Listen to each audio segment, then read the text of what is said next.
Supreme court में हुसैन हक्कानी के ॾेह आणण लाइ दरख़्वास्त दाख़िल कराई वई। नून लीग अॻवान ज़फ़र अली शाह सुप्रीम कोर्ट में हुसैन हक्कानी ख़िलाफ़ दरख़्वास्त दाख़िल कराई। दरख़्वास्त में चयो वियो त अॻूणे सदर आसिफ अली ज़रदारी, यूसुफ रज़ा गीलानी ऐं हुसैन हक्कानी ख़िलाफ़ कोर्ट मार्शल तहत केस हलायो वञे। दरख़्वास्त ॾींदड़ चयो त हुसैन हक्कानी बयान में मददगार हुजण जो एतराफ़ कयो। अॻूणो सदर ऐं वज़ीर आज़म बि मदद कंदड़नि में शामिल हुआ। दरख़्वास्त ॾींदड़ चयो त आसिफ अली ज़रदारी ऐं यूसुफ रज़ा गीलानी जो नालो ECL में शामिल कयो वञे।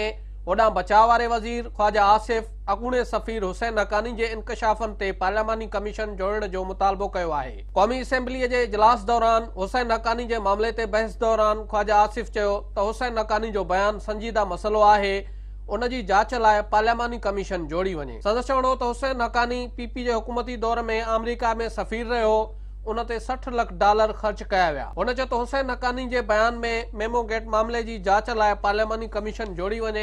ख्वाजा आसिफ चयो त खुर्शीद शाह हुसैन हक्कानी खे रुगो गद्दार चई जान आजी कराई। उन मौके ते खुर्शीद शाह पार्लियामानी कमीशन जी हिमायत कंदे चयो त मुल्की मफ़ाद लाइ गॾिजी कमु करण ई जमहूरियत आहे।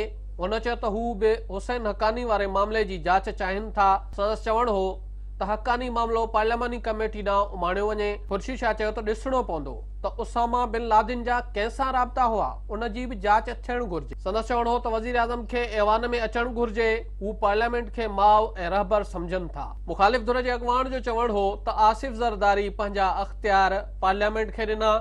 नून लीग जे दौर में सदर अख़्तियार घर में रखिया आहिनि।